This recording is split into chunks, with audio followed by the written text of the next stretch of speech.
We know our role. It's fine. Hi, everyone. So Melissa from Drug and Alcohol is not able to make it today. So we're going to share just a couple of other stories from our great team members here. One of the things I would like to just mention, when I was at Greg's Northampton faith-based training, Rhonda Miller was there, and she started an organization called the Oasis Foundation. And when Greg mentioned about the casseroles, it made me think about what she shared, and I'm just going to share it. She was an incredible speaker. She was a very devout Catholic. Her children went to Catholic school, and her son developed substance use disorder, and it took his life. And she said that when she was returning home, she said to her husband, well, she did, and Rhonda Miller sounded like the type of person who did everything for everyone and was always that person bringing meals to everyone. So she said to her husband, we need to prepare ourselves. We need to clean out the fridge because we are going to receive so many casseroles and not one. And that just gets, like, I can't help it. I'm all Italian American, and like, that just gets me because that is the saddest story that she was there for everyone, but nobody knew how to act. No one knew what to say and what to do. And this is something you really can bring back to your faith-based community and just share how hard that was. And she did something about it. She started the Oasis Foundation in Bethlehem. They just had their grand opening this year, and she's committed to being there for families and bringing casseroles whenever someone has that. So that's what we can all do. So I was going to share that, but I have a couple of key stars in our community here, and I asked them to say a couple of words about what youth is doing and what Homeless Task Force are doing and so forth. So I'm going to introduce Kay Jones, and then Kay, let's introduce each other as we go down. Thank you. Okay, so I have come to this almost accidentally, but I understand that God doesn't do accidents, so obviously it wasn't an accident.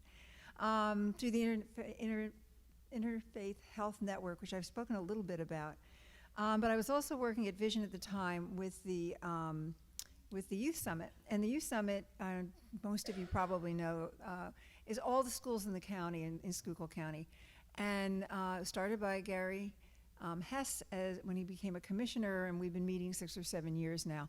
They choose the topics that they want to talk about. And we had finished a topic, and we were searching around for a new topic, and they came up with the opioid epidemic themselves. And I remember the first time we met. What happens is each school has 6 representatives they can send to the summit, and then they'll send a couple representatives every month to these monthly meetings.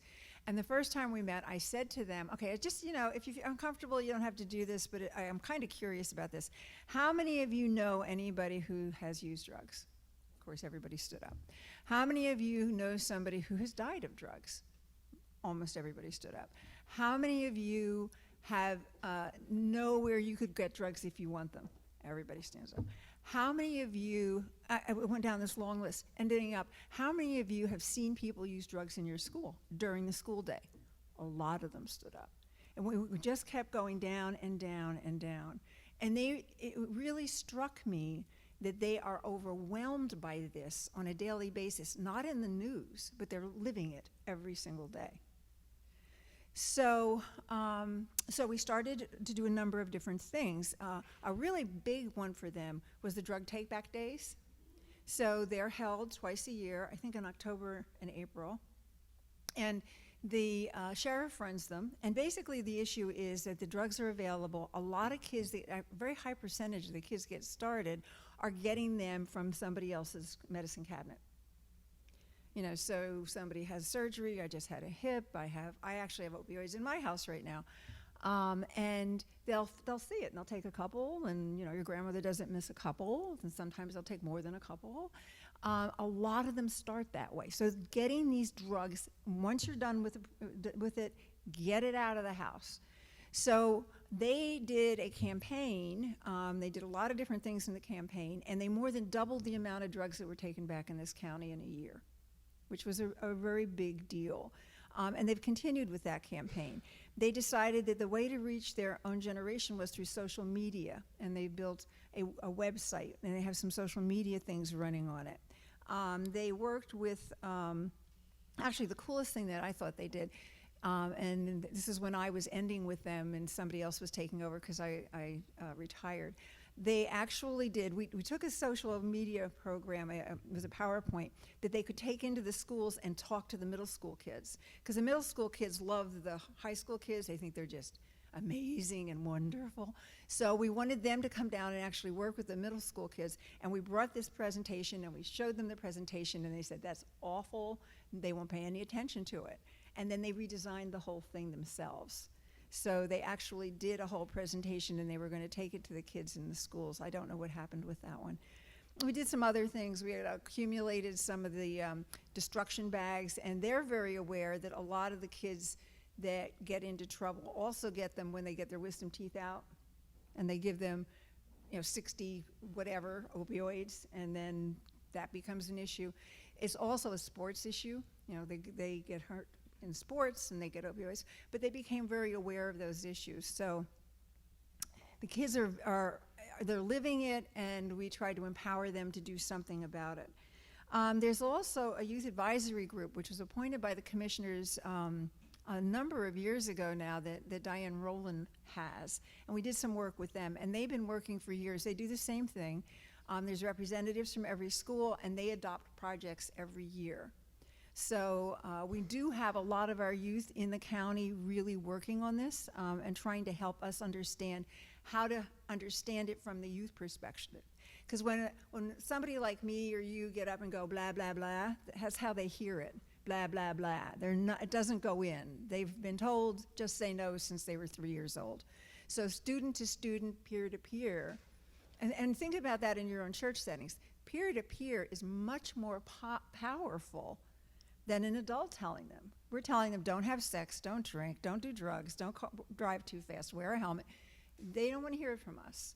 So if there's any way in a youth group setting you could get youth to talk to youth, it's much more powerful than you talking to them. Other things I wanted to talk about, just to let you know, there's a real arts movement with recovery. Tonight I'm meeting with the Block of Art, which is a group in Pottsville that's expanding now a lot with the revitalization program down there. And we're meeting with the recovery, two of the recovery groups down there.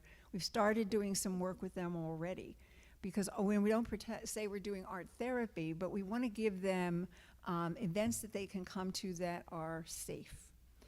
We did the Block of Art downtown Pottsville last year without alcohol, which was great. It was a street fair, and it was family friendly, and there was no alcohol sold. So we're trying to very consciously, the arts community and the recovery community, to really beginning to work together. So other than that, the Interfaith Health Network does have a group. If you're interested, the paper's in the back, and that's all I'm gonna say.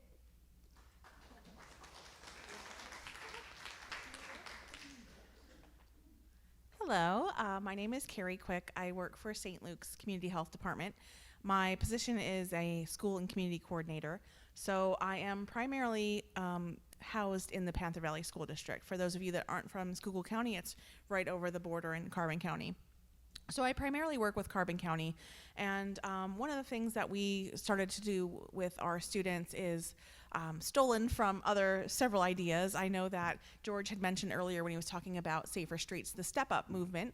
I know that Peggy is involved with Step Up in Carbon County, and L-Tri-C locally also has a Step Up branch. So we wanted to kind of piggyback off of that idea and start a movement with the students kind of spearheading like a recovery kind of friendly community.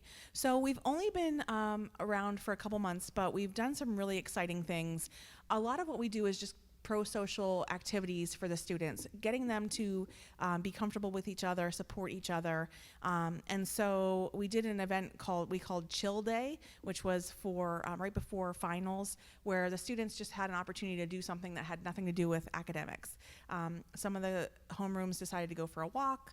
Some of them decided to play video games or do an art or craft or something in their homeroom. So it was really interesting. And then we wanted to kind of do more from that. So we had our Step Up kids make little like motivational signs to put up around the school, like "I believe in you" and you're gonna nail this" and those types of things. And then we wanted to take it one step further. Everything we do is like one step further. So we did this little, like, imagine a carnival wheel that you get and you pick a number. Okay, so instead of that, we put different things on it. We called it the Wheel of Encouragement.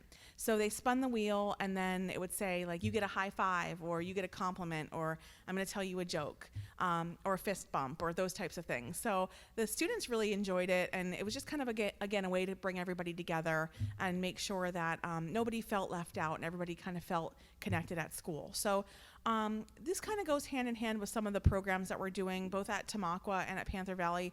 They're doing some pro-social curriculum, such as the Lions Quest program. There's a program that they're doing, I'm sure they talked about before, the Life Skills program and Strengthening Families at Tamaqua. Again, just looking at this whole epidemic, for lack of a better word, in more of a prevention piece, and getting these students to feel more connected, getting them to feel that they have more supports in place. So those are some of the things that we're doing. I'm also involved with the Carbon County Opioid Task Force, and we met this morning actually, and I don't have a lot of details, but I do want to let you know to be on the lookout for their recovery I'm sorry, what was the word that they used? Simulation. The recovery simulation that they're coming up with. It's going to be very exciting. It's basically going to pare down the life of a person in recovery into a month in 1 hour, and where they have to go to different service agencies and go through all the rigmarole that goes with that. So that's going to be coming down the pike, and that's going to be very exciting. So keep an eye out for that one as well. But thank you so much, everybody, for coming, and I'll turn it over to Krista Brownlee.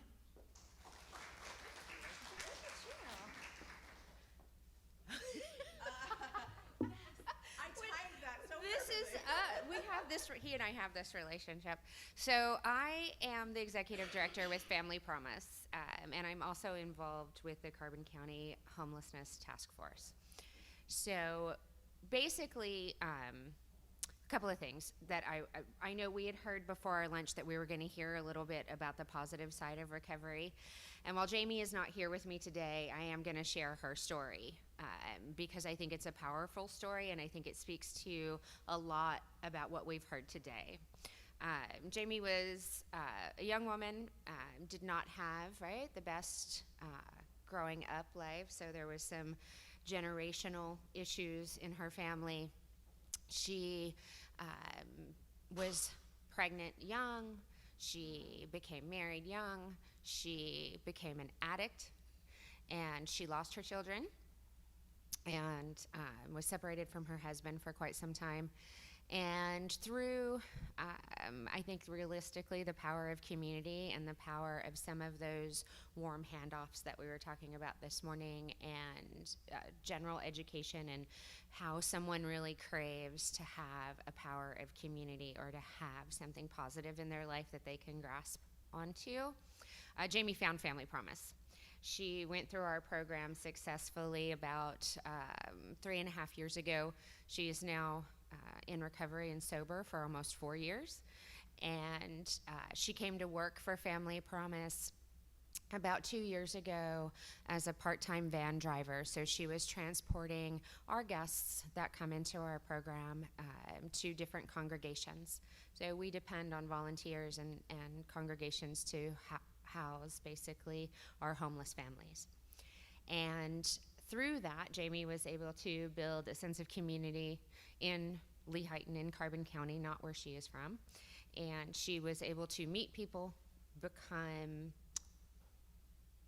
more, embedded in the community, and she is now working for us as a peer case manager. So to the peer comment that was made earlier, there is no better success story than to be able to sit with someone and have a conversation and say, I understand maybe you've lost your children, I understand you've been sleeping in your car, I understand that you haven't had a place to sleep. This is a temporary situation. It's a temporary experience that you're having, and we're going to help you get through that.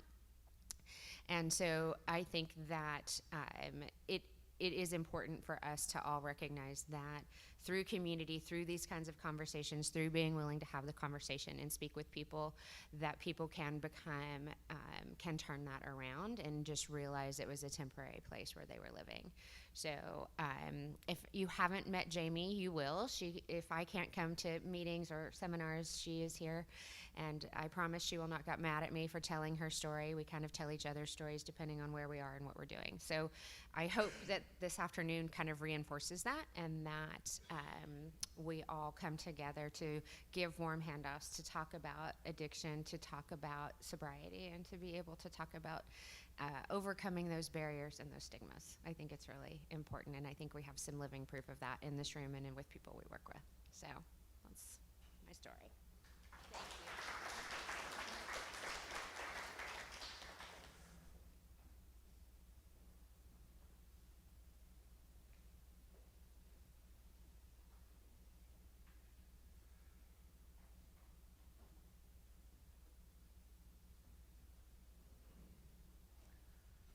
So with that discussion, it actually fits really well with part of where we want to go and how we want to discuss things this afternoon.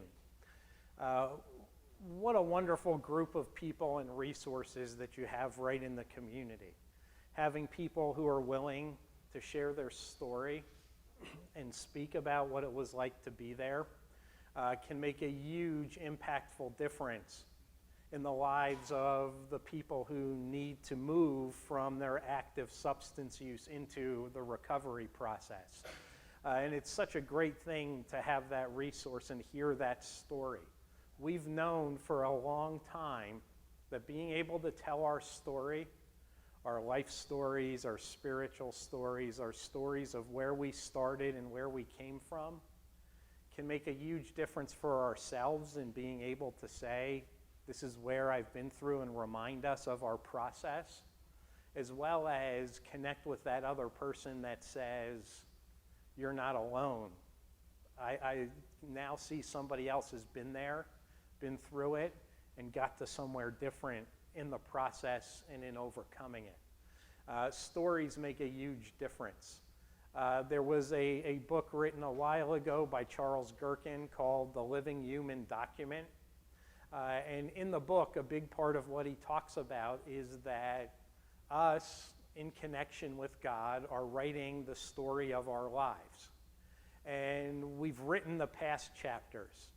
We can reinterpret them in today's chapter that we're writing, but we can't make the past chapters go away and change what we've been through and what we've experienced in the past.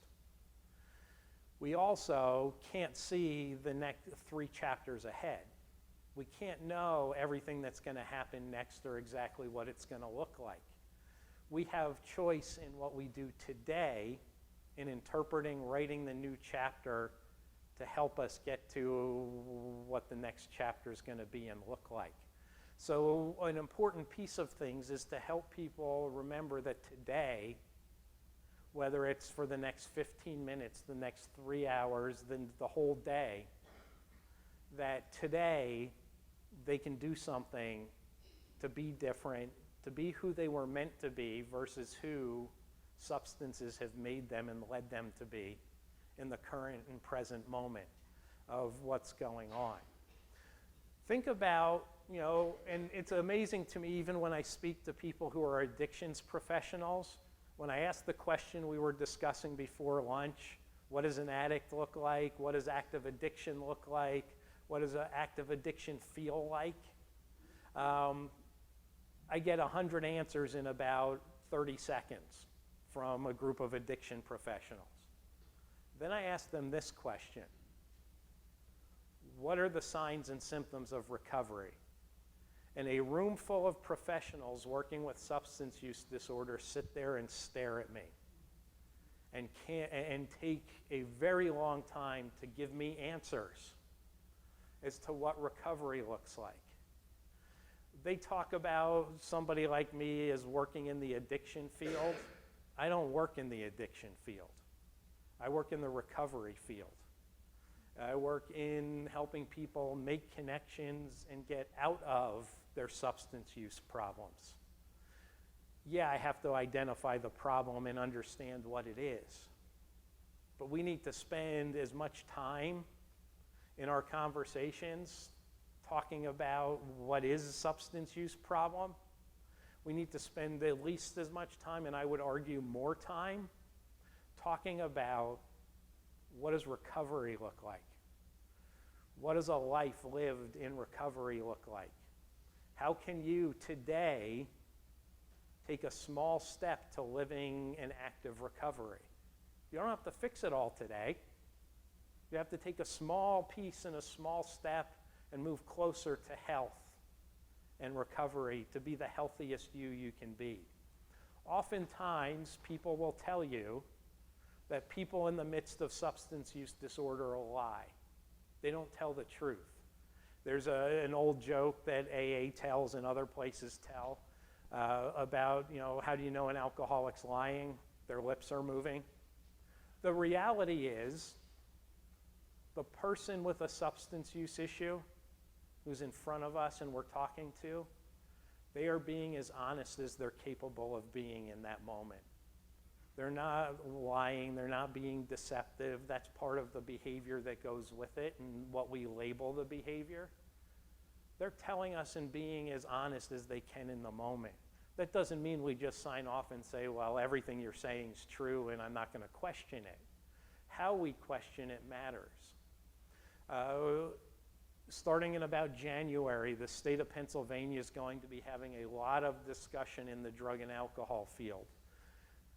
They're going to move towards training all drug and alcohol facility staff at licensed facilities in the idea and the concept of motivational interviewing. They're going to require training of all staff in motivational interviewing as an approach. This is the desire of what they're doing and why they support trainings like this one. They want every person with a substance use problem in the state of Pennsylvania, at minimum, to have a compassionate conversation with people they come in contact with in the system. And have a compassionate conversation where it's connected and we're listening. Listening is probably the most important thing we can do and probably the least thing we're ever trained in, even as clinicians, about how to listen and how to show people that they're being heard. So a lot of it's going to move towards that because that's what people need. I hear you. I hear your pain. I hear your struggle. And you're not alone. I may not have the answers for you, but together we can figure out a solution. I mean, if you think about it this way, if we decided we had to get over a mountain and I just got in front of you and grabbed you by the shirt collar and tried to pull you up the mountain, what's going to happen? You're going to resist, because whether you want to go or not, I'm trying to make you do it.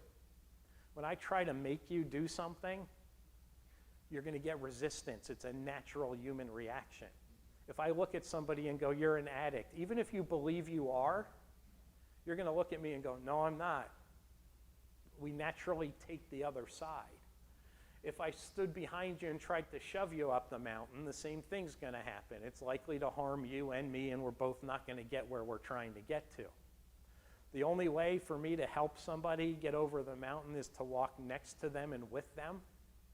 And when they are ready to move faster, I move faster with them. When they need to slow down, even if I think getting to the top's going to be somewhere better for them, I have to slow down and stay with them where they are. That's what compassionate conversation's about, and that's what we all need, is to be heard and listened to and know we're not alone. So what are some of the things that you think are signs and symptoms of recovery?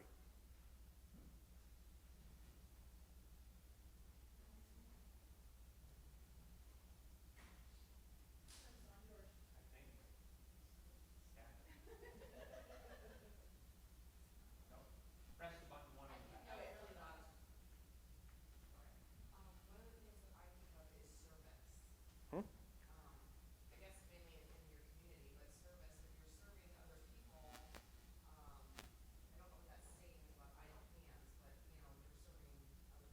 Mhm. There is something about doing something for other people that gives us something back much more than we ever expected or intended. The idea of serving shows up in the 12-step program in step 12. Having, as a result of this spiritual awakening, give back to other people what I've been given, and sharing and helping somebody else. With that, service, and I remember an old episode from the Friends TV show, if anybody knows Friends and remembers it. There's an episode where Phoebe and Joey were having arguments about how they could do things for other people and not feel good about it. And they were trying to like pick up the most ridiculous, disgusting things they could do for people. So they just did it to serve the other person and didn't get something from it. And they'd like get really upset when somebody said thank you or I appreciate it, or they'd smile about it. And the whole conclusion of the whole thing was that you can't do something for somebody else without getting something back in opening ourselves and giving of ourselves. So that idea of service is a very big thing that's helpful for somebody in recovery. I'm pretty sure almost all of our faith communities have opportunities for people to serve. Most of us are hoping for people to show up and serve and do things. There's something about getting outside ourselves and somewhere else that helps us refill and reconnect with people. What else do people see as signs or symptoms of recovery?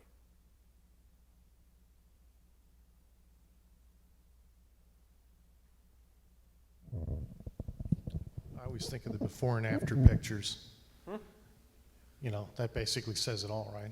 Yeah, a lot of the before and after pictures, there is a group that's trying to break the stigma by trying to be up front. There's one group called Young People in Recovery that has branches in the general area around here. And what Young People in Recovery is trying to do is stand up and say, we don't want to be anonymous. This is what recovery looks like. This is what addiction looked like.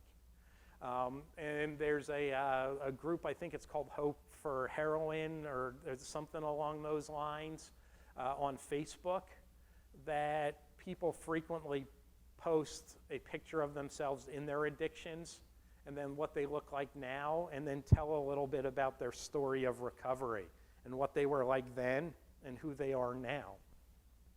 Physically, addiction changes us. We look empty, hollow, shells, like we're not even souls in our body any longer in the midst of addiction. In recovery, we start to look the opposite of that: alive, connected, awake. I've talked to numerous people who say things like, isn't that amazing, that tree that I've walked by 3,000 times and never noticed, and now I notice it and see it and look at it different. I have a coworker who today just talked about the fact that in her recovery, she was able to pay a parking ticket within the 14-day period she had to pay it, and felt awesome about it because that told her that the money wasn't going to where it was going to before. I've had people show up in my office and go, I got pulled over by the police today. And I don't know about you, but I use the Waze app for my GPS because it tells me where the police are in enough time to slow down before I get a ticket. But I've had people come in and go, it was great. I got pulled over by the police and I didn't have to worry about anything because I don't have what I had before. I don't have to hide things. I don't have to worry about what are they going to find. We change physically when we recover. We get healthier from that perspective. What else do people see as signs and symptoms of recovery? I'm just going to piggyback on what he said. You're talking about the physical appearance, but a lot of times the signs of recovery to me are the joy and gratitude people express. Joy and gratitude. We often, as we're working with people in recovery, ask them to write gratitude lists as a way to help them go to sleep at night when they're struggling with that, as a way to wake up and start the day in the morning.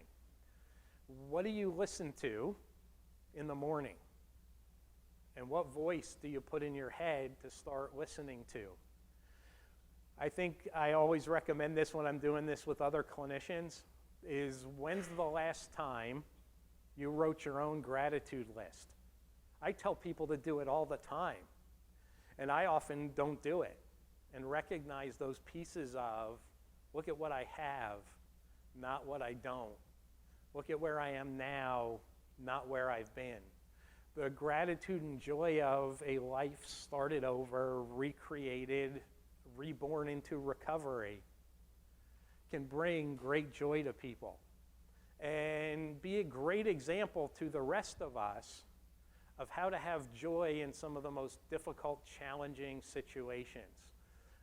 Matthew West is a Christian music artist who his last several albums that he's written, I'm not sure about the most recent one, but the last several before this one were all music that he wrote based on the stories that people sent him of their own life. So fans would write out their life story, send it to him, and he'd make it into a song. One of the songs he did was called Forgiveness, based off of the life story of a mother whose daughter in her late teens was killed by a drunk driver who was about the same age, right around 20 or so. And one of the things he did is that he put together videos with the songs that had people telling their story about how the song came to be. Lots of them are about people in recovery, but this specific song, Forgiveness, was about a mother who lost her daughter in a drunk driving accident. The person who killed her daughter in the accident was about 20, was sentenced to a very long period of time in jail. And the story he talks about, and her life story, is that she started speaking about the loss of her daughter at schools, at other events, in other places. And she talks about how angry she still was in the midst of all of that. And she recognized that she needed to do something. And she went to the prison, met face to face with the drunk driver who killed her daughter, and forgave him. Not only forgave him in words, but her and the family started to go visit him regularly, talked to him in prison, went in front of the judge and asked them to reduce his sentence so that another young life wasn't lost. He now is touring with her on her speaking engagements and talking about his side of it and what happened. And he is now part of their family. I look at that story and I'm just like, I don't know if I could do that if that happened. We heard the story recently of the young man who, after his brother was shot accidentally by the police officer in the wrong apartment, who said, I forgive you, and talked about God, Jesus, and what his brother would want in the process of it. Unbelievable joy from people in the midst of unbelievably tragic situations. Rhonda Miller was mentioned earlier. She has, in the midst of the circumstances of losing her son to an overdose, done an unbelievable job of being happy, showing joy at the same time grieving. And you can have joy and be grieving at the same time. You can be unhappy and still have joy in how you respond to things. I love being around Rhonda and listening to her talk because she's real and she has something that's different in the way she's responding to things out of that joy and gratitude piece of things, and took a tragedy and made something positive from it. That's part of what recovery is about. Our suffering, our struggle, leading us to something new and better. And it's amazing the number of people in recovery I talk to, and I ask them, would you prefer this never to have happened? And they say, well, of course, I wouldn't have wanted it to happen. However, I wouldn't be who I am now without it. And that happening and going through that struggle, I wouldn't be as healthy and joyful and connected as a person as I am now. And a lot of them will say, because of that and helping other people, I wouldn't go back and change it because it got me to where I am now. Of course, they also say I wouldn't go back and cause it again if I had that choice and start in that process. Anything else that you identify as signs and symptoms of recovery?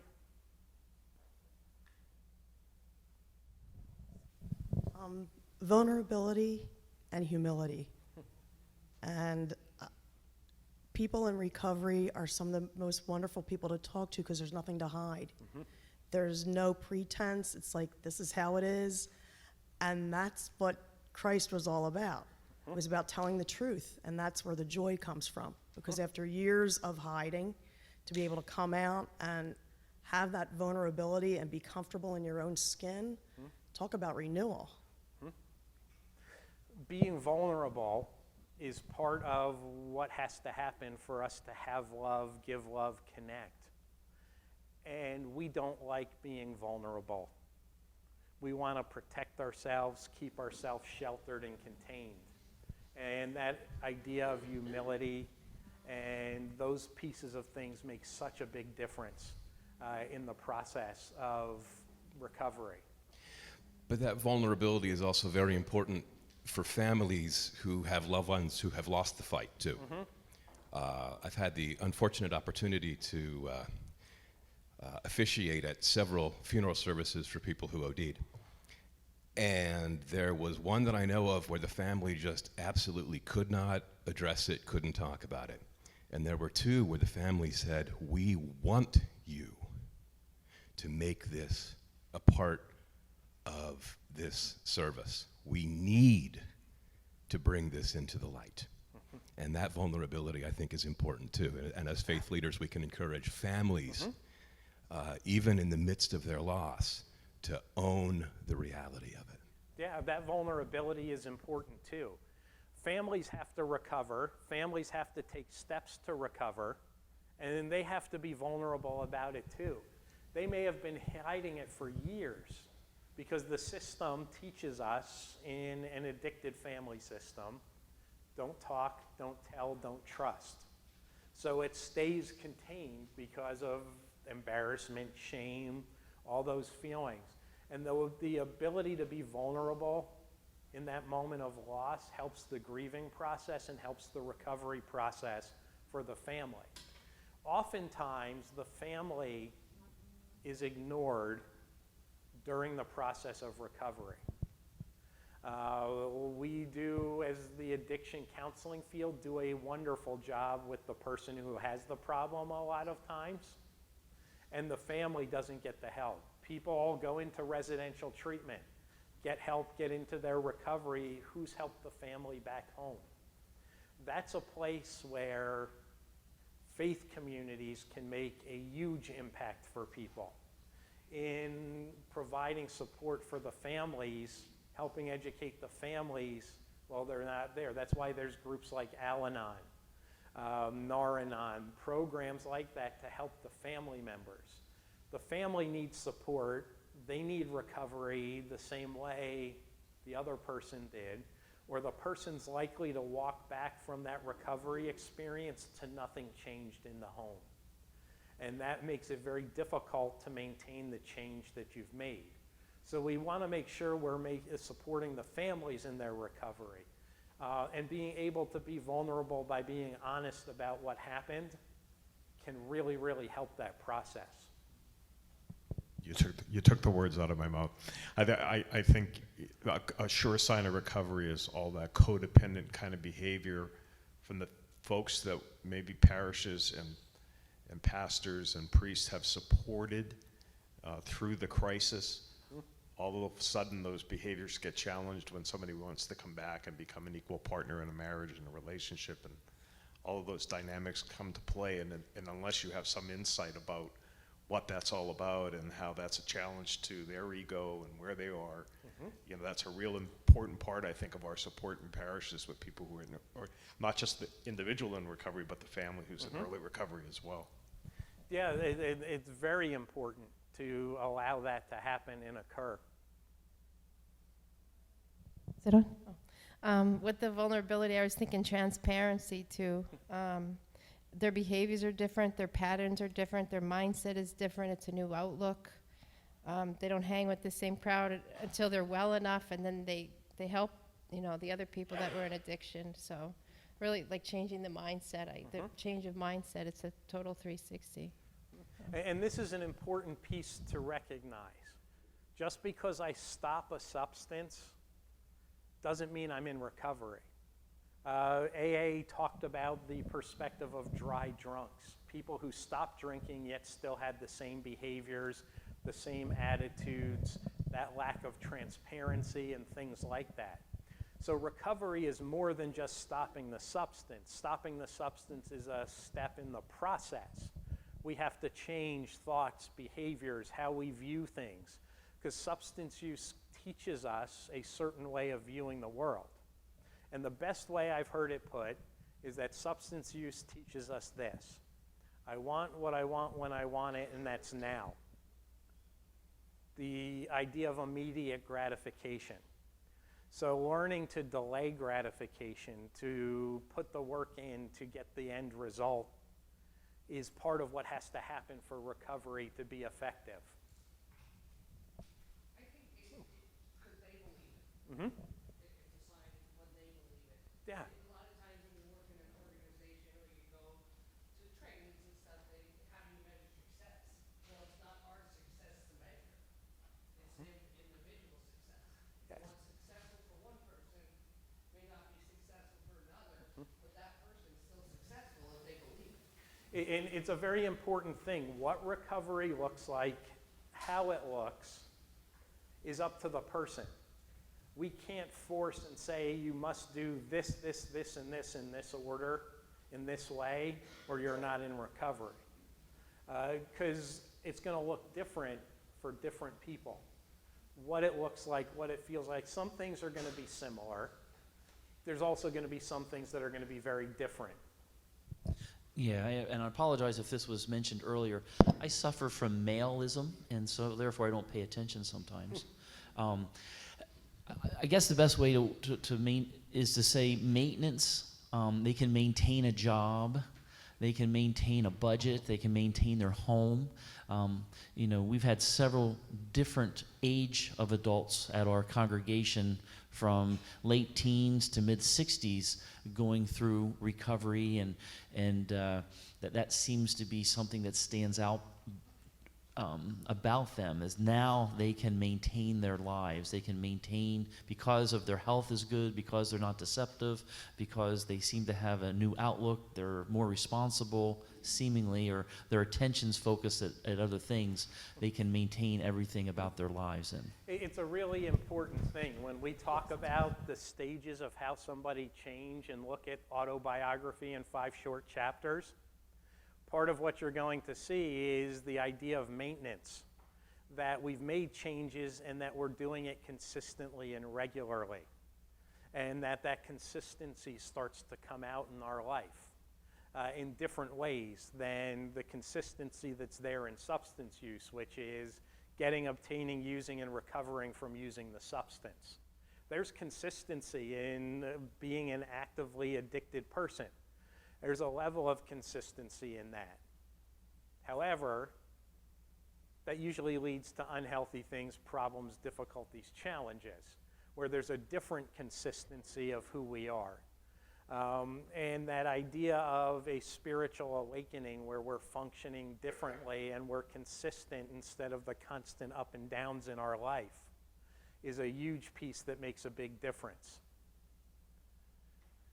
So a couple other things that have actually been looked at in terms of the idea of recovery. Oftentimes we forget and leave out God and spiritual practice as part of recovery. And we leave that out because we have this fear that people don't want to talk about God or their understanding of God or their view of God as a higher power and connecting it. If we fail to talk about it, all the statistics in terms of research, and this is again from Pew Research, 89% have some concept, an idea of God in their belief system. 9% don't believe, and 2% don't know if they believe. So if we refuse to talk about the concept of spirituality and God as part of recovery, 9% of the people are who we're focusing on. People will tell you if they're not comfortable with it and their reaction to it. Asking about it, talking about it, opens up for close to 91% of the people a conversation that needs to happen. Doesn't mean we force it on the people who say, I don't believe in that stuff, or I don't believe it. But if we don't talk about it, we're responding out of a very small percentage of people. And that's often what happens, is we get scared that something's going to happen with that small group of people and not like what we say and what we have to offer. But at some level, 91% of people want to have the conversation. 71% believe in God with absolute certainty. 43% talk about they have spiritual peace and well-being by belief in God, fairly certain, and have that connection at least once a week. If others who don't know if they believe in God, 37% of them say at least once a week they feel spiritual peace and well-being in the belief in God. That's out of a group that says, I don't even know if I believe. 37% find peace and well-being by believing when they're saying they don't know if they do or not. Even the people who do not believe in God, 30% of them at least once a week feel spiritual peace and well-being in the thought of a belief in God. And that's people who say they don't believe. We are all spiritual. We may not all be religious. Everybody has a spiritual aspect to them as a person. That doesn't mean we practice it in a certain way with a certain dogma and a certain set of beliefs around what that is.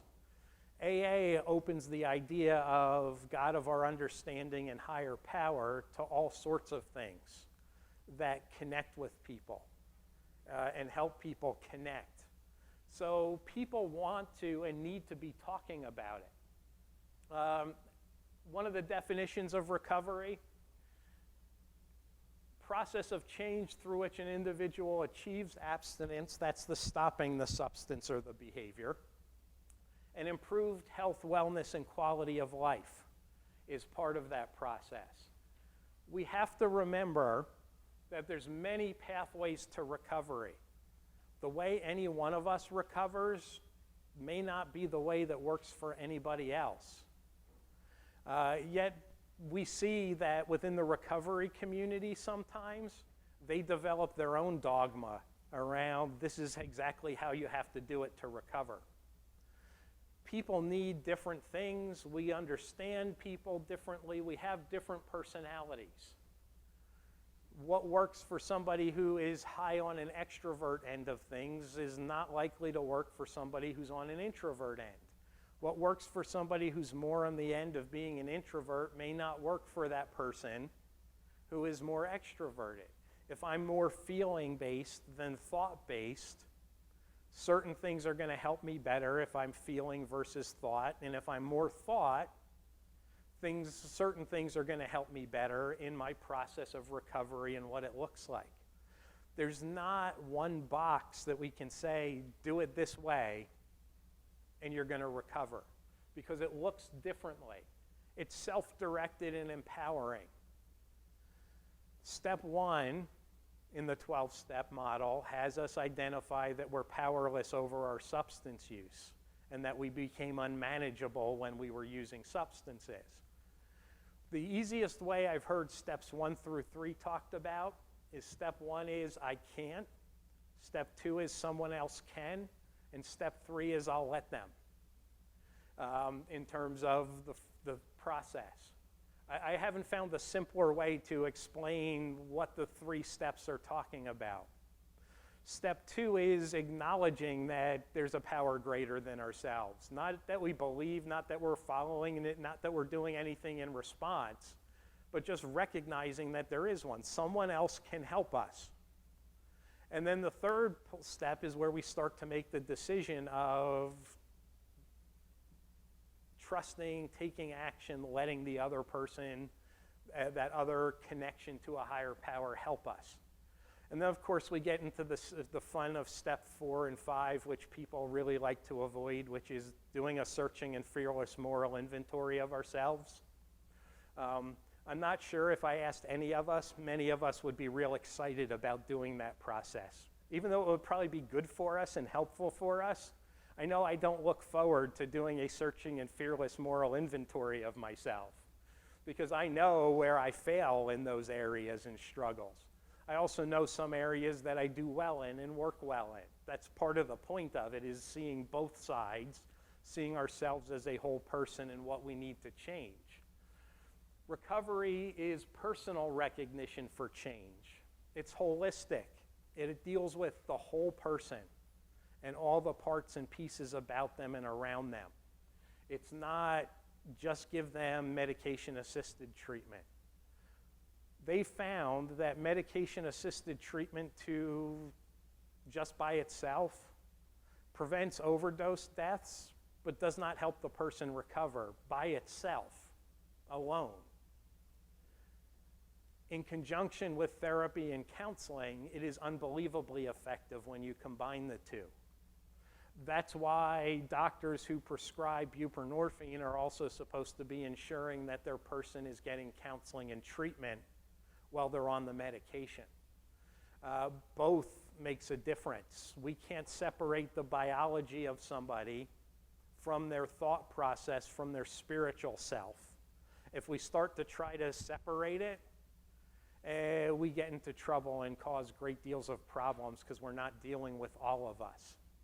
Recovery deals with the whole person and all of their needs. Recovery has cultural dimensions to it. What culture, what background we're from impacts what recovery looks like, feels like, experiences like. In the Lehigh Valley, we have a large Hispanic population, and we developed with one of our staff members to develop a specific program to work with the Hispanic culture. We now have 50 people in that program for Hispanic, and a lot of people go, oh, so the staff speaks Spanish and that's what you do in the program. Yeah, that's a small part of it. It's kind of fun to watch the groups because the group jumps between English and Spanish like really quickly, and not even like noticing it sometimes. The language is only a very small piece of it. There's other needs, other ways, other things that that community needs in order to recover. And the staff who understands that needs to run the program, not me. Because we have to meet that cultural piece, our background, where we're from, what we've learned about ourselves impacts that. Continuum, Rosemarie talked about, and St. Luke's is talking about the community and the idea of health. It's a continuum and a process. Recovery is not a one-time event. From a Christian faith perspective, oftentimes people look at Paul and the road to Damascus as a one-moment event and everything was changed. The reality of it was it wasn't changed entirely when he got knocked off the horse. He was blind for several days in a period of time before somebody who had to look at it and go, are you kidding me? You want me to go see the guy, fix the guy who's killing us? Got healed and then spent time separate before he went out and spoke again. We need that time and that continuum for change to last. It's a process. It's moving step by step towards the healthiest us that we're able to be. Peers and allies. Certified recovery specialists is a new place. In the past, it's been talked about as sponsors and sponsorship. Important, connecting to somebody who's been there, had experience with it, who can help guide our path. Not tell us exactly what to do, but help us walk the path of recovery. We all need those kinds of guides in our life to get there and get where we got to. I've had several at different points who helped me be the healthiest person I could be. One of my professors at the seminary, Glenn Asquith, who passed away a couple years ago. I was so annoyed with that guy in our spiritual formation class, like every single one of the 15 classes. Because if you haven't noticed, I'm kind of an extrovert and like way on the one end of the extrovert scale. And he was teaching our spiritual formation class.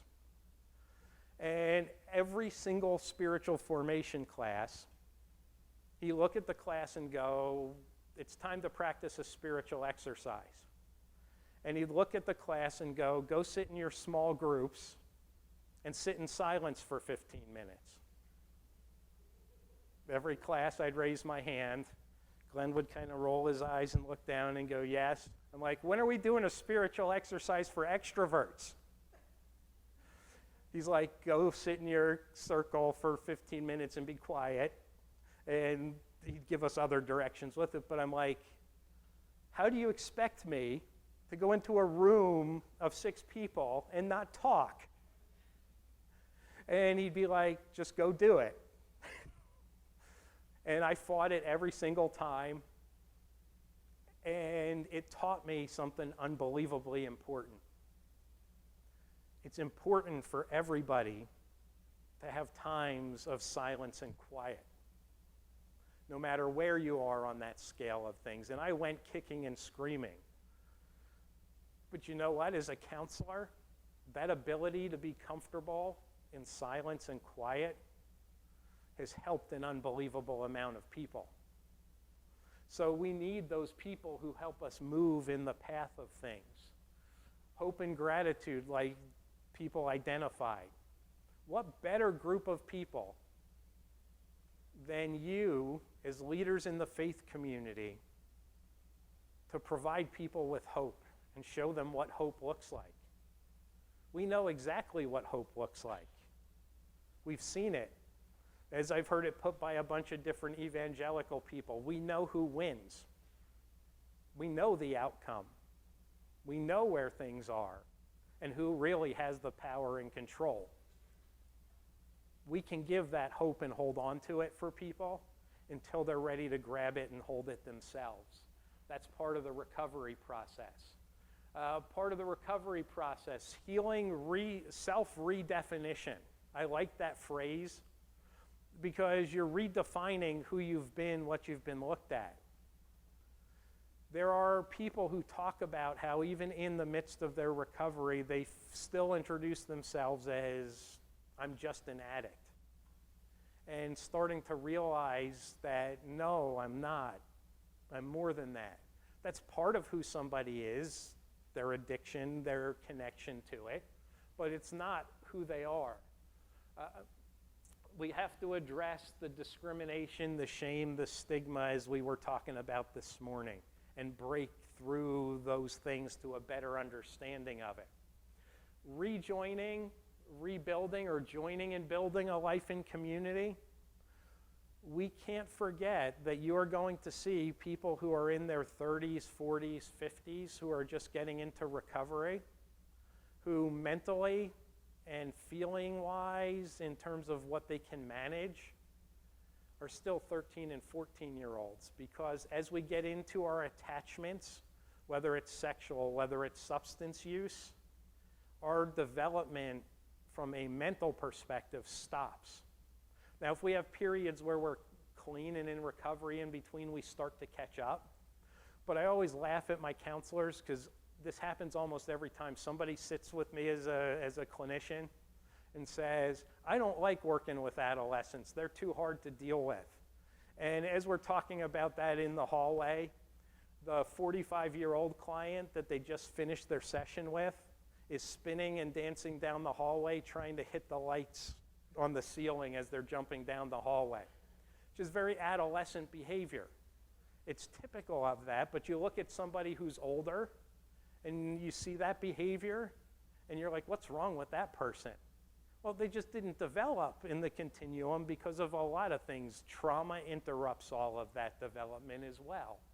So we'll see people with childlike behaviors, and that frustrates other people who are trying to be adults in the process when somebody else is acting younger than their biological age.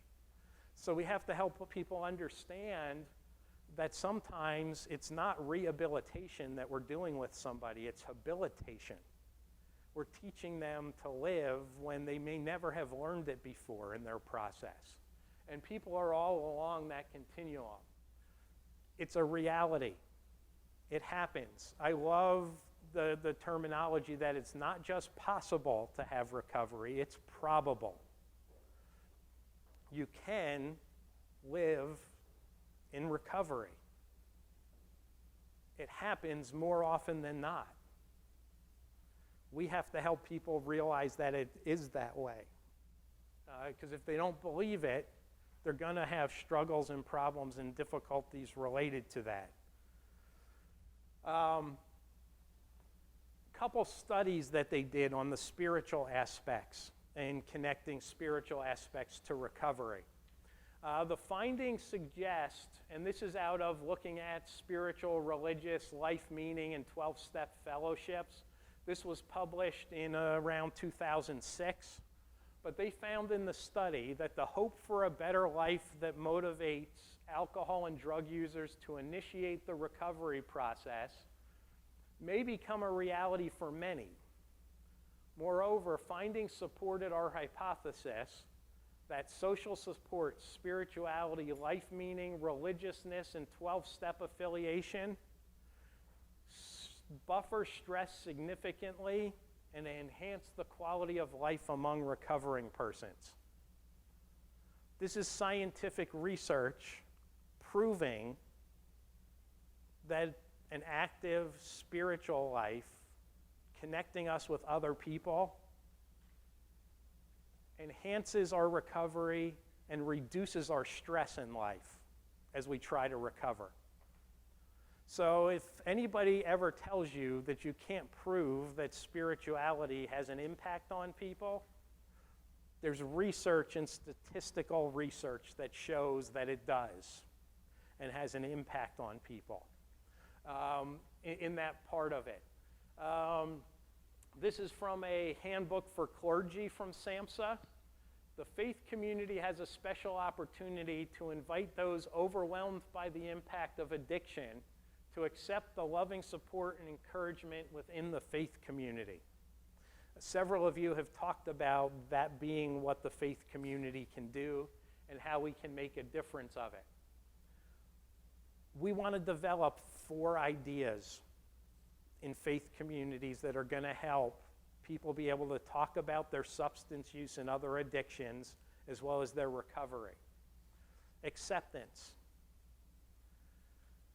We have to meet other people where we are and where they are Just like God met us where we are and where we were. Not when we were perfect and had fixed everything, but when we were still in the mud and the dirt playing around with pigs. Not when everything was clean and perfect. God met us where we were, accepted us where we were, and we all have a story of how that impacted us and how it changed us in the process of things. We have to have the idea of redemptive judgment, and we have a weird idea of judgment where it's always a negative thing in the process a lot of times, and we react to hearing, oh, don't judge people. But what they're talking about is dealing with understanding love and reality. Helping somebody to see reality of circumstances looks and feels an awful lot like judgment to a lot of people. Not prejudice, condemnation, and rejection, which is what a lot of people see as judgment and define judgment as. But when you look at it, to really love somebody, and think about it, isn't this how God has worked with each of us? To really love somebody, there's that unconditional acceptance and unconditional positive regard of, I love you, I care about you because you're you and you're a person. And all the other fluffy unicorns pooing rainbows in the sky, part of love, all the feel-good stuff of it. But if somebody truly loves you and loves us, there's accountability. There's accountability to that person and to myself as a result of that. We're asked to live different, respond different because that person loves us. We can't have love without accountability connected to all the other your wonderful stuff that's connected to it, and we typically want love to feel like. And we've all seen that somewhere in our life. And it's disciplined love. That means we have boundaries and set boundaries with a person. We've had several issues in our area in the Lehigh Valley with people in the midst of substance use issues, finding out which churches give gift cards to people, and going from church to church in a cycle to get it so they can sell it and get money to support their substance use issues. So it's not that we do everything for the person. You can't recover for them. If I believed that people got better because of me, besides the fact I'd have to accept the fact that none of the people who stayed sick were my fault too, because if I was good enough to get somebody better, it's my fault when they don't. I would have been out of this field a long time ago. Our job is to show up, be present, open the space so that God can work in it, not have all the answers and not tell people, do this, this, and this, and it'll all be fixed for you. But we also have to have boundaries, because addiction teaches us not to have any, to violate them, to push them, so that we can get what we're looking for to feed the beast of addiction. So it has to have boundaries around it. It's not, we'll just do everything for you. That doesn't help somebody recover, in all honesty. When we talk about gambling problems, we talk about the idea of bailouts, and families are often willing to pay off the gambling debt for their children. Yet that sets the gambler up to start again because they feel like they're equal and they can start over and win again. So we talk about the idea of bailouts in terms of that. We want to make sure that we're helping the person, supporting them, but that they're the ones doing the work. When it feels like you're doing more work than the person attempting to change and be in recovery, it's probably true and something's not right in that happening. We shouldn't be feeling like we're doing more work than they are for their process. And that's how families and parents feel often in the circumstances around it.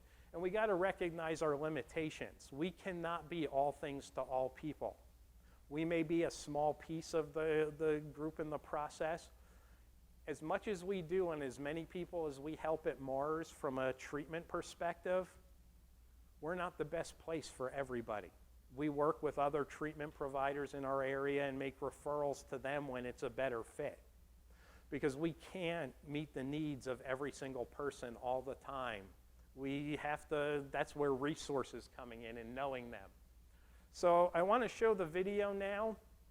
We'll discuss the video, and then we'll take a short break, and we can talk about, we'll come back from break and talk about autobiography, and then focus on resources and some other things we can do. But this is about a 15-minute video.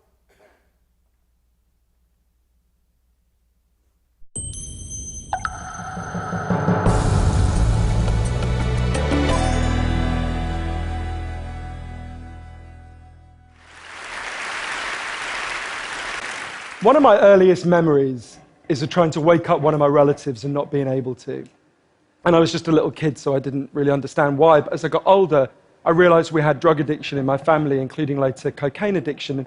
I've been thinking about it a lot lately, partly because it's now exactly 100 years since drugs were first banned in the United States and Britain, and we then imposed that on the rest of the world. It's a century since we made this really fateful decision to take addicts and punish them and make them suffer because we believed that would deter them, it would give them an incentive to stop. And a few years ago, I was looking at some of the addicts in my life who I love and trying to figure out if there was some way to help them. And I realized there were loads of incredibly basic questions I just didn't know the answer to. Like, what really causes addiction? Why do we carry on with this approach that doesn't seem to be working? And is there a better way out there that we could try instead? So I read loads of stuff about it, and I couldn't really find the answers I was looking for. So I thought, okay, I'll go and sit with different people around the world who lived this and studied this and talk to them and see if I can learn from them. And I didn't realize I would end up going over 30,000 miles at the start, but I ended up going and meeting loads of different people, from a transgender crack dealer in Brownsville, Brooklyn, to a scientist who spends a lot of time feeding hallucinogens to mongooses to see if they like them. It turns out they do, but only in very specific circumstances. To the only country that's ever decriminalized all drugs, from cannabis to crack, Portugal. And the thing I realized that really blew my mind is almost everything we think we know about addiction is wrong. And if we start to absorb the new evidence about addiction, I think we're going to have to change a lot more than our drug policies. But let's start with what we think we know, what I thought I know, right? Let's think about this middle row here, right? Imagine all of you, for 20 days now, went off and used heroin 3 times a day. Some of you look a little bit more enthusiastic than others at this prospect. Don't worry, it's just a thought experiment. Imagine you did that, right? What would happen? Now, we have a story about what would happen that we've been told for a century. We think because there are chemical hooks in heroin, as you took it for a while, your body would become dependent on those hooks, you'd start to physically need them, and at the end of those 20 days, you'd all be heroin addicts, right? That's what I thought. First thing that alerted me to the fact something not right with this story is when it was explained to me, if I step out of this TED Talk today and I get hit by a car and I break my hip, I'll be taken to hospital and I'll be given loads of diamorphine. Diamorphine is heroin. It's actually much better heroin than you're ever going to buy on the streets, because the stuff you buy from a drug dealer is contaminated, actually very little of it is heroin, whereas the stuff you get from the doctor is medically pure.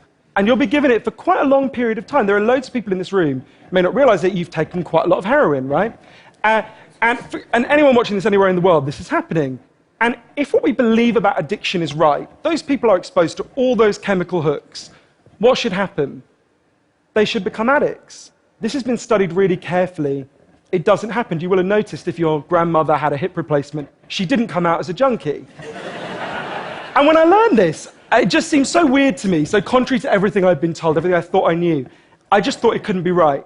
Until I went and met a man called Bruce Alexander, who's a professor of psychology in Vancouver, who carried out an incredible experiment that I think really helps us to understand this issue. Professor Alexander explained to me, the idea of addiction we've all got in our heads, that story, comes partly from a series of experiments that were done earlier in the 20th century. They're really simple experiments. You can do them tonight when you go home if you feel a little bit sadistic. You get a rat and you put it in a cage, and you give it 2 water bottles. One is just water, and the other is water laced with either heroin or cocaine. If you do that, the rat will almost always prefer the drugged water and almost always kill itself quite quickly. So there you go, right? That's how we think it works. In the 70s, Professor Alexander comes along and he looks at this experiment and he noticed something. He said, we're putting the rat in an empty cage. It's got nothing to do except use these drugs. Let's try something a bit different. So Professor Alexander built a cage that he called Rat Park, which is basically heaven for rats, right? They've got loads of cheese, they've got loads of colored balls, they've got loads of tunnels. Crucially, they've got loads of friends, they can have loads of sex, and they've got both the water bottles, the normal water and the drugged water. But here's the fascinating thing. In Rat Park, they don't like the drugged water. They almost never use it. None of them ever use it compulsively. None of them ever overdose. You go from almost 100% overdose when they're isolated to 0% overdose when they have happy and connected lives. Now, when he first saw this, Professor Alexander thought, you know, maybe this is just a thing about rats. They're quite different to us, you know, maybe not as different as we'd like, but, you know. But fortunately, there was a human experiment into the exact same principle happening at the exact same time. It was called the Vietnam War. In Vietnam, 20% of all American troops were using loads of heroin. And if you look at the news reports from the time, they were really worried because they thought, my God, we're going to have hundreds of thousands of junkies on the streets of the United States when the war ends. It made total sense. Now, those soldiers who were using loads of heroin were followed home. The Archives of General Psychiatry did a really detailed study, and what happened to them? It turns out they didn't go to rehab. They didn't go into withdrawal. 95% of them just stopped. Now, if you believe the story about chemical hooks, that makes absolutely no sense. But Professor Alexander began to think there might be a different story about addiction. He said, what if addiction isn't about your chemical hooks? What if addiction is about your cage? What if addiction is an adaptation to your environment? Looking at this, there was another professor called Peter Cohen in the Netherlands who said, maybe we shouldn't even call it addiction. Maybe we should call it bonding. Human beings have a natural and innate need to bond. And when we're happy and healthy, we'll bond and connect with each other. But if you can't do that because you're traumatized or isolated or beaten down by life, you will bond with something that will give you some sense of relief. Now, that might be gambling, that might be pornography, that might be cocaine, that might be cannabis, but you will bond and connect with something because that's our nature. That's what we want as human beings.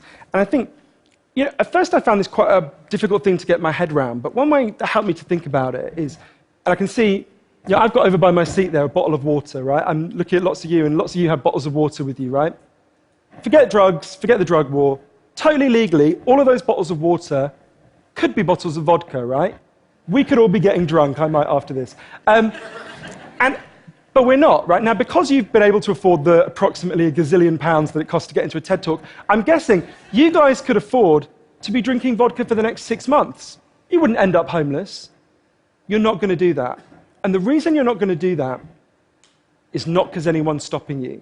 It's because you've got bonds and connections that you want to be present for. You've got work you love. You've got people you love. You've got healthy relationships. And a core part of addiction, I came to think, and I believe the evidence suggests, is about not being able to bear to be present in your life. Now, this has really significant implications. The most obvious implications are for the war on drugs, right? In Arizona, I went out with a group of women who were made to wear T-shirts saying I was a drug addict and go out on chain gangs and dig graves while members of the public could jeer at them. And when those women get out of prison, they're going to have criminal records that mean they'll never work in the legal economy again. Now, that's a very extreme example, obviously, in the case of the chain gang, but actually almost everywhere in the world we treat addicts to some degree like that. We punish them, we shame them, we give them criminal records, we put barriers between them reconnecting. There was a doctor in Canada, Dr. Gabor Mate, an amazing man, who said to me, if you wanted to design a system that would make addiction worse, you would design that system.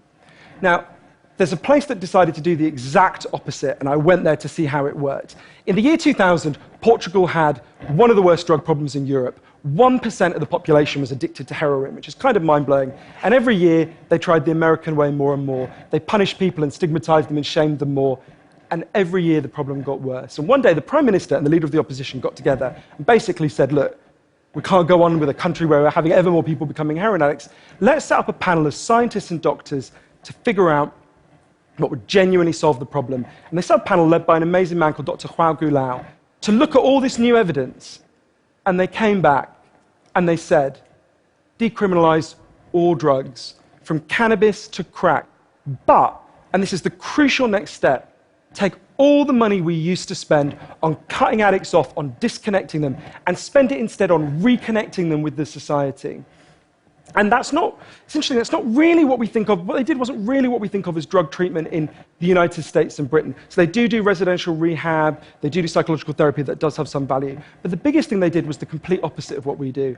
A massive program of job creation for addicts and microloans for addicts to set up small businesses. So say you used to be a mechanic. When you're ready, they go to a garage and they'll say, if you employ this guy for a year, we'll pay half his wages. The goal was to make sure that every addict in Portugal had something to get out of bed for in the morning. And when I went and met the addicts in Portugal, it's fascinating. What they said is, as they rediscovered purpose, they rediscovered bonds and relationships with the wider society. It'll be 15 years this year since that experiment began, and the results are in. Injecting drug use is down in Portugal, according to the British Journal of Criminology, by 50%, 50%. Overdose is massively down. HIV is massively down among addicts. Addiction in every study is significantly down. One of the ways you know it's worked so well is that almost nobody in Portugal wants to go back to the old system. Now, that's the kind of political implications. I actually think there's a layer of implications to all this research below that. You know, we live in a culture where people feel really increasingly vulnerable to all sorts of addictions, whether it's to their smartphones or to shopping or to eating. You know, before these talks began, you guys know this, that we were told we weren't allowed to have our smartphones on. And I have to say, a lot of you looked an awful lot like addicts who were being told their dealer was going to be unavailable for the next couple of hours. And yeah, a lot of us feel like that. And it might sound weird to say, oh, you know, I've been talking about how disconnection is a major driver of addiction. It might be weird to say it's growing because you think, well, we're the most connected society there's ever been, surely.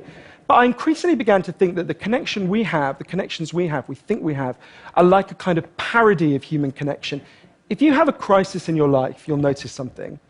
It won't be your Twitter followers who come to sit with you. It won't be your Facebook friends who help you turn it round. It'll be your flesh and blood friends who you have deep and nuanced and textured face-to-face relationships with. And I think there's a study I learned about from Bill McKibben, the environmental writer, I think tells us a lot about this. It looked at the number of close friends the average American believes they can call on in a crisis. That number has been declining steadily since the 1950s. The amount of floor space an individual has in their home has been steadily increasing. And I think that's like a metaphor for the choice we've made as a culture, right? We've traded floor space for friends, we've traded stuff for connections, and the result is that we are one of the loneliest societies there has ever been. And yet, Bruce Alexander, the guy who did the rat park experiment, says, we talk all the time in addiction about individual recovery, and it's right to talk about that, but we need to talk much more about social recovery. Something's gone wrong with us, not just as individuals, but as a group. And we've created a society where, for a lot of us, life looks a whole lot more like that isolated cage and a whole lot less like Rat Park. But if I'm honest, this isn't why I went into it, right? I didn't go in to discover the political stuff, the social stuff. I wanted to know how to help the people I love. And when I came back from this long journey and I'd learned all this, I looked at the addicts in my life, and if you're really candid, it's hard loving an addict, and there's going to be lots of people who know in this room you're angry a lot of the time. And I think one of the reasons why this debate is so charged is because it runs through the heart of each of us, right? Everyone has a bit of them that looks at an addict and thinks, I wish someone would just stop you. And the kind of script we're told for how to deal with the addicts in our life is typified by, I think, by the reality show Intervention. If you guys haven't seen it, I think everything in our lives is typified by reality TV, but that's another TED Talk. If you've never seen the show Intervention, it's a pretty simple premise. You get an addict, all the people in their life, gather them together, and say, if you don't shape up, confront them with what they're doing, and they say, if you don't shape up, we're going to cut you off, right? So what they do is they take the connection to the addict and they threaten it. They make it contingent on the addict behaving the way they want. And I began to see why that approach doesn't work. And I began to think that almost that's like the importing of the logic of the drug war into our private lives. So I was thinking, well, how can I be Portuguese, right? And what I try to do now, and I can't tell you I do it consistently, and I can't tell you it's easy, is to say to the addicts in my life that I want to deepen the connection with them, to say to them, I love you whether you're using or you're not. I love you whatever state you're in, and if you need me, I'll come and sit with you because I love you and I don't want you to be alone or to feel alone. And I think the core of that message, you're not alone, we love you, has to be at every level of how we respond to addicts, socially, politically, and individually. For 100 years now, we've been singing war songs about addicts. I think all along we should have been singing love songs to them, because the opposite of addiction is not sobriety. The opposite of addiction is connection. Thank you.